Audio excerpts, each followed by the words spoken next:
Sudah terdengar ya suara saya, Mbak Yunita? Terdengar, Pak. Oh, oke, good, thank you. Ya, just make sure, right? Oke, sholat tarawih ya, sholat sunat tarawih, rokaatain itu setiap kita sholat tarawih ya. Nah, usahakan karena nanti di bulan suci ya, Ramadan, ya kalau bisa diniatkan dari awal untuk sholat apa untuk niat puasa itu sampai 30 hari lamanya atau 1 bulan penuh. Itu untuk antisipasi. Ada beberapa mazhab yang membolehkan, tapi juga alangkah lebih baik ketika kita sudah meniatkan ya di awal Ramadan, kita bisa lalu fikuli laila setiap habis sholat tarawih setiap malam sampai kemudian sebelum imsak itu kita meniatkan untuk puasa Ramadan ya. Nah, sholat tarawih ini sekali lagi meneguhkan yang tadi di masa kita tahun ini masih pandemi. Karena belum sepenuhnya ada COVID. Beberapa sekolah lalu sudah dibuka untuk melakukan tatap muka pembelajaran, tapi juga masih mengkhawatirkan beberapa karena banyak juga tenaga pendidik itu yang belum tervaksin ya, sehingga masih butuh hati-hati. Ini ada dua yang belum masuk, Mbak Agatha sama Mbak Rizkan. Saya sudah add, belum joining juga. Ya apa-apa nanti sambil proses. Oke, Mbak Rizka yang belum masuk. Proses on joining. Oke, nah kita bagaimana dengan apa namanya tadi tarawih itu dan witir itu digabung. Pak, kalau kita kemudian sholat tarawih, baiknya langsung witir atau enggak di bulan suci Ramadan? Gitu. Kalau saya ditanya, maka saya akan jawab lebih baik gak usah langsung witir di masjid atau saat kita berjamaah dengan keluarga di rumah, sholat aja tarawih. Setelah tarawih, tadarasul Quran, ya, lalu buka kedua atau ketiga itu. Lalu setelah itu apa? Tidur. Nanti setelah tahajud malam kita bangun sahur, lalu ditutuplah ketika kita habis sholat tahajud dengan sholat witir begitu. Karena sholat witir itu penutup dari segala sholat sunnah. That's the most important thing ya, that you can highlight di situ adalah tutupnya sholat sunnah itu witir. Walaupun dia hanya 1 rakaat, tetapi dia menjadi amalan sholat yang paling bagus dan paling dicintai oleh Allah. Loh, kenapa bisa begitu, Pak? Karena siapapun yang sholat witir sebagai sholat penutup setiap malamnya dari sholat sunnah, pastinya dia sholat malam, tahajud kah, atau kemudian hajah, tasbih dan lainnya, dan lalu ditutup dengan witir. That's the point. Why sholat witir is very important and the most important thing ya di dalam sholat sunnah. Rawatib, tahajud, duha lewat. Witir hanya 1 rakaat tapi dia yang paling bagus atau paling mulia pahalanya. Oke, but that's the point. Next adalah ketika kita mengerjakan sholat tadi kita singgung istisqa, memohon hujan. Jadi ini karena situasi lama begitu ya, kita boleh untuk kemudian sholat istisqa dianjurkan oleh agama, tapi sebelumnya disunahkan untuk para jamaah sekalian bertaubat dan berpuasa sunnah sebelumnya sebagai bentuk dari taubat ya. Kenapa ini menjadi penting? Karena sholat taubah itu menjadi tadi niatan dan menunjukkan bahwa kita sungguh-sungguh meminta. Barangkali karena kurang hujan, itu karena kita kurang dekat dan lalu diuji oleh Allah. Tapi kita yang tinggal di Genuk dan sekitarnya Semarang bahwa hujan itu kadang ini ya lebih berat ya dari musim kemaraunya itu karena lalu banjir. Tapi this is another side ya. Prinsipnya adalah sholat istisqa itu kita dianjurkan oleh Allah bermohon ampun kepada Allah, kita meminta dengan sungguh-sungguh untuk dikirimkan air hujan yang baik sehingga apa kebun-kebun ya tanaman-tanaman itu bisa terairi kembali sebagaimana di dalam surah An-Nuh itu ya kita bermohon kepada Allah karena Allah lah yang menata air hujan dan lain sebagainya. Dan pernahkah lalu kita bertanya, Mas Farhan mungkin, berapa volume air di seluruh dunia ini? Gak bisa kita menghitungnya. Ya, Allah yang kemudian anzala minas sama, menurunkan dari langit, ya, lalu memberikan tetesan itu di hutan ditebangi, lalu turun ke sungai yang tak teratur, ketika kemudian terjadi banjir, dan atau lalu kemudian air tak terkendalikan lagi, maka disitulah zuhar fasad fil bar wal bah bima kasabat aidin nas. Jadi itu semua adalah karena perilaku, tingkah laku kita sendiri di dalam tata kelola lingkungan ini, termasuk adalah tata kelola terhadap air hujan yang kurang resapan dan sebagainya. Kaitannya dengan sholat istisqa, kita dianggap atau diharapkan oleh Allah untuk bertaubah. Ketika kita bertaubah, maka Allah akan memberikan rahmat air hujan kembali. Dan ketika Mas Farhan misalnya, Mbak Anggita, ya Mbak Agatha, Mbak Ahmad, Mas Reza dan sebagainya, Mbak Reza ya. Ini Reza laki apa perempuan ya? Whatever lah ya, karena tidak ada fotonya. Maaf ya, ini Mbak atau atau Mas. Maafkan saya kalau salah. Itu lagi hujan, hajar aja itu. Jangan lalu berhenti. Pakai mantel atau kemudian pakai kendaraan mobil, udah. Karena di saat kemudian air hujan turun, disitulah kemudian rahmah dan karunia Allah itu jauh lebih tinggi. Karena itu maka jangan terlalu ini gitu, bermental yang apa begitu. Alhamdulillah saya kemarin walaupun agak payah juga dari Bandungan hari apa itu, hari Ahad itu hujannya luar biasa. Tapi saya merasakan kenikmatan, dan di situ saya masih ingat awal-awal dulu kuliah di Yogyakarta, kursus bahasa Inggris begitu. Tiap malam, ba'da maghrib, ya diskusi dan sebagainya. Lalu hujan, ketika masih saat itu naik ontel ya di Jogja saat itu, dari Universitas Negeri di Jogja. Ya udah, kita hajar aja dan kita berdoa, ya Rob, kasih kami keberkahan dari belajar yang seperti ini.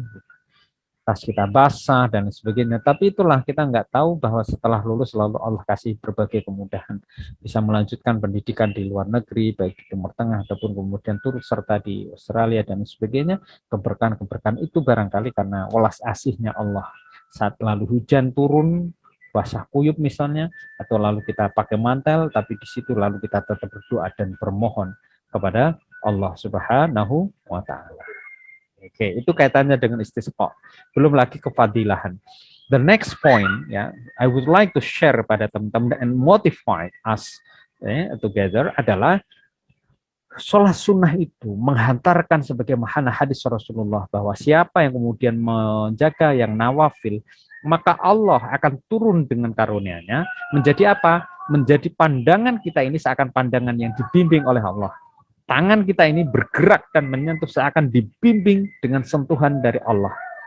Bahkan lisan kita seakan bertutur dipandu oleh Allah, kaki kita melangkah seakan adalah kaki Allah. Itu siapa itu? Orang-orang yang alladzina amanu sumastaqamu tatanazzalu alaihimul malaika. Siapa yang kemudian istiqomah, sholat sunnah dijaga, dan lanjutnya dia konsisten, maka Allah akan menurunkan para malaikat menjadi orang-orang yang insya Allah lebih diingat. Nah, this is the strategic. Ini adalah spiritual strategic yang kemudian saya share kepada teman-teman. Kalau mau lebih sukses lagi, insya Allah jagalah yang sunnah.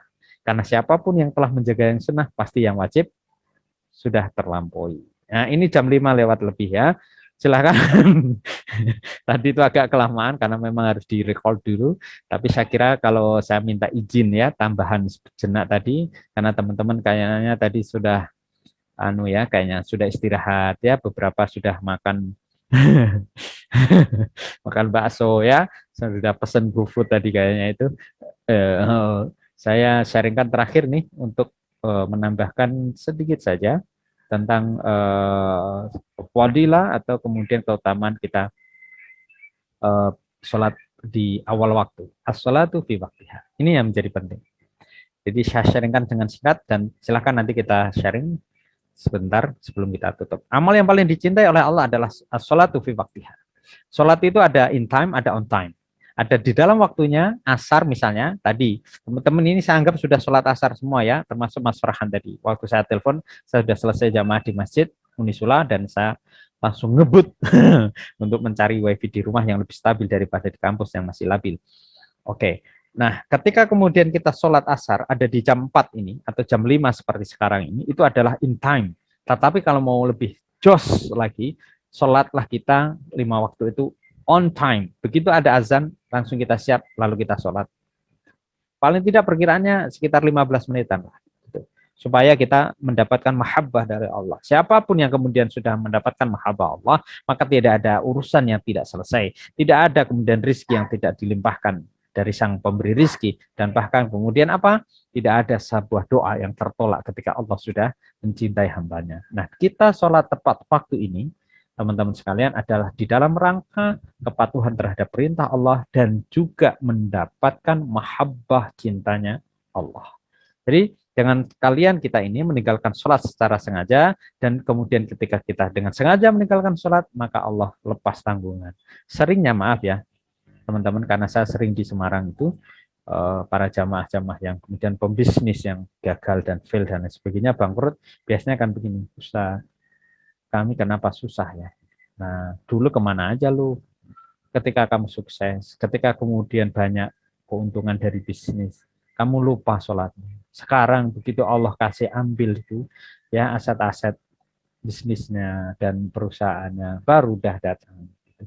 Nah, teman-teman yang kemudian memberikan sebuah gambaran ke depan adalah pribadi yang entrepreneur, seorang ekonom dan lain sebagainya, tentu ini adalah salah satu upaya ya, supaya lalu kita dengan aset ekonomi yang ada dan segala ikhtiar bisa dijaga oleh Allah.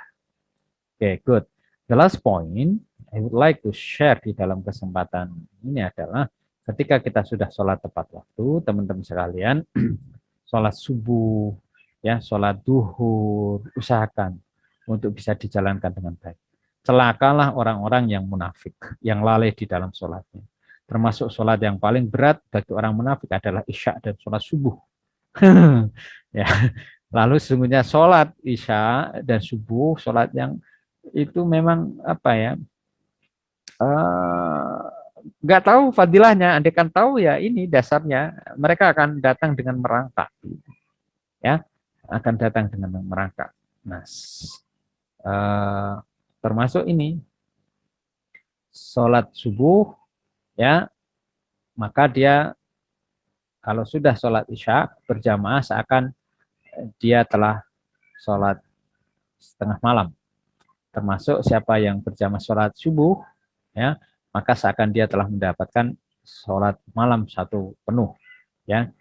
Dan yang sholat 2 waktu yang dingin itu adalah ini ya, subuh akan masuk surga. Termasuk berikanlah kabar gembira bagi yang banyak berjalan dalam kegelapan menuju masjid dengan cahaya yang terang pada hari kiamat. Siapa itu? Pribadi-pribadi yang senantiasa menjaga jamaah sholat subuh, ya, dan juga sholat tepat waktu. Saya kira itu teman-teman sekalian, tak bijak kalau terlalu berlama, tapi tak bijak juga kalau kemudian saya tak membuka ruang diskusi dan sharing bersama. Silahkan, any questions? Pak, Yap. saya mau bertanya Pak. Tafadhol, silahkan atuh. Gini Pak, ini kan ngomongin sholat ya Pak. Iya. Kalau misal nih Pak, Uh, kita lagi habis wudhu ke masjid, masuk masjid tuh kenapa? sendirian. Masuk Kita masjid. habis ya masuk masjid sendirian. Oke. Terus tiba-tiba di belakang tuh ada yang apa? Ada yang itu Pak, ada yang jawil gitu loh Pak, kayak ngajak makmum gitu Pak. Jawil Tapi kita apanya? lagi jawil ngajak berjamaah gitu loh Pak. Oh ya, apanya yang dijawil Mas Reza apanya? Bagian apa yang? ini apa nih? Ini namanya apa ya Pak? Pundak. Ini apa ya?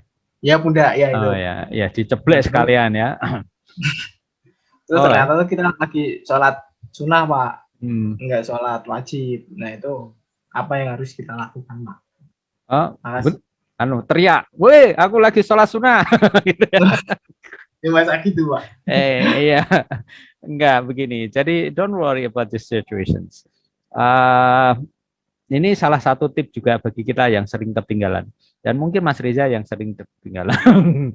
Ya, kalau kemudian kita ketinggalan, atau kemudian kita sholat sunnah, ba'diyah, zuhur misalnya, dengan sholat di masjid, lalu Mas Farhan dari belakang ujuk-ujuk langsung pok. Aku milu sholat ya, iya jamaah.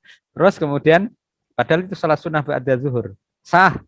Ya, sampean ya, Mas Reza itu sholat sunnahnya juga dapat, walaupun kemudian langsung salam 2 rakaat. Mas Farhan dapat pahalanya sholat jamaah. Gitu. Asik kan? Asik tuh. Nah, kalau ternyata Mas Farhan juga tahu kalau Mas Reza itu sholat sunnah, apakah boleh? Boleh. Untuk menjaga keberkahan pahala 27 rakaat, karena telat, jenengan boleh berjamaah dengan orang yang sedang sholat sunnah. Tapi jangan jadi kebiasaan. Mentang-mentang kayak begitu, wah, saya kalau ada azan lihat-lihat dulu ya, chatting-chatting dulu, begitu selesai, kan pasti nanti ada terus itu. Di Unisula kan sampai jam 2 tetap ada yang sholat, security, OB, dan seterusnya. Paling enggak saya amati sampai jam 1 lah, dari jam 12 itu jam 1 masih ada yang jamaah. Dan sholat sunnah itu panjang. Apalagi kalau misalnya imam sholat, makmum masbuk. Masbuk ada makbuk lagi, ada masbuk lagi, dan ada makmum masbuk lagi sampai depan pintu masuk. Saking panjangnya. Itu boleh nggak boleh ya. Cuma kurang utama itu.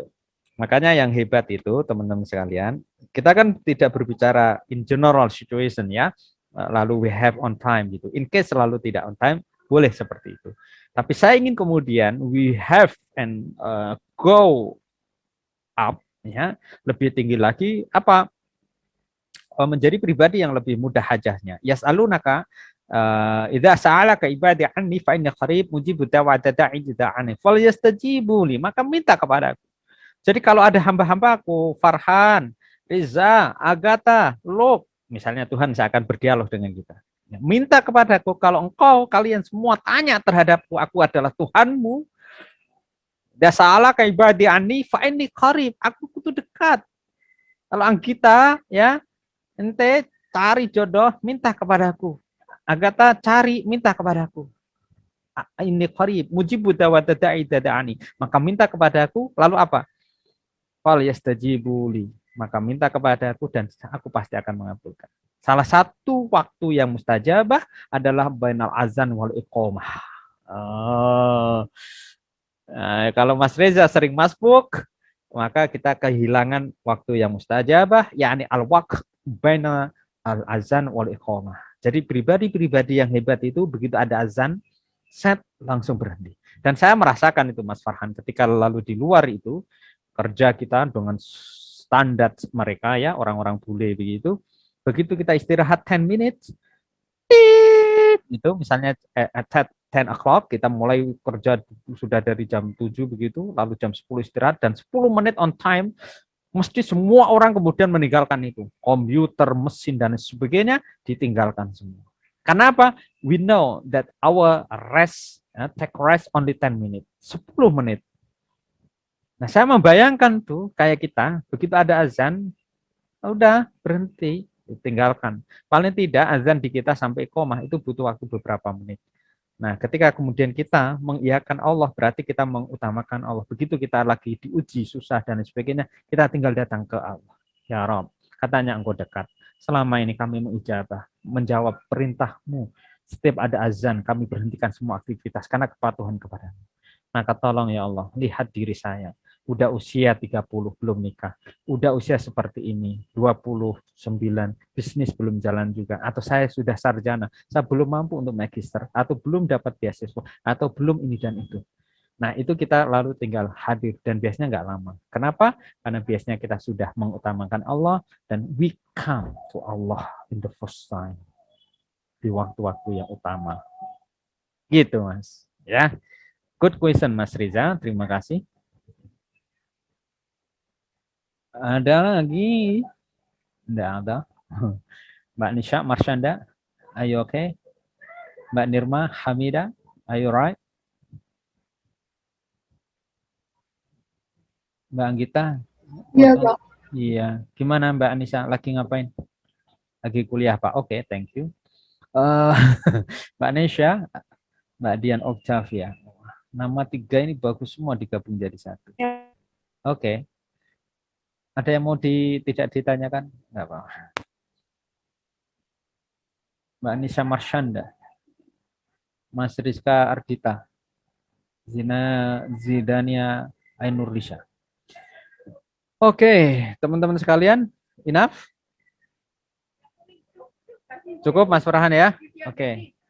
Thank you. Saya kira sudah lebih dari jam 5:15 tadi, juga kepotong istirahat. Insya Allah cukup ya untuk kita bahas. Secara prinsip teman-teman sekalian, kita berharap ya. Apa tuh materi fikih ibadah atau PI 2 ini, harapan secara tidak langsung adalah ilmu yang manfaat. Supaya ilmu manfaat itu bukan lantas ilmu itu manfaat dengan otomatis, tapi ada ikhtiar untuk kita jalankan, untuk sebisa mungkin mulai kita amalkan. Karena ingin kita kemudian bermanfaat dan nantinya juga untuk manfaat yang lain, maka sedikit banyak mulai kita lakukan. Untuk rawatib, niahkan sekalian misalnya untuk olahraga, karena kemudian qobliyah zuhur bisa kita 2, ba'diyah 2 atau 4 itu kita insya Allah lebih sehat. Tahajud juga demikian, mudah-mudahan itu membuat kita jauh lebih sehat. Ya, belum lagi fadilah-fadilah yang ada. Daripada nyuwun sewu berikhtiar kemanusiaan yang terlalu kadang kita nungguin orang karena kita ingin temu soal bisnis kah, untuk soal apa. Tapi kadang untuk nungguin Allah di masjid itu pun kita tidak sabar. Oleh karena itu, sholat sunnah ini kalau misalnya teman-teman nanti ya insya Allah setelah pandemi hadir di kampus, mudah-mudahan semester-semester depan sudah bisa ke kampus, maka usahakan begitu ada azan langsung di rumah juga sudah bisa kita biasakan. Insya Allah teman-teman yang sekarang belajar apapun itu ya, ilmu yang kemudian diperoleh dengan landasan spiritualitas itu mudah-mudahan akan jauh lebih melejit ya, dan menjadi orang-orang yang ya tadi seperti merek salah satu motor ya, menjadi yang terdepan. Kira-kira begitu. Dan saya kurang lebihnya mohon maaf ya. Walaupun assalamualaikum warahmatullahi wabarakatuh. Waalaikumsalam Waalaikumsalam warahmatullahi wabarakatuh. Ya, oke. Mas Farhan nanti saya uploadkan ya sebelum meet ya 1 kali lagi. Oke. Iya, Pak. Ya, oke.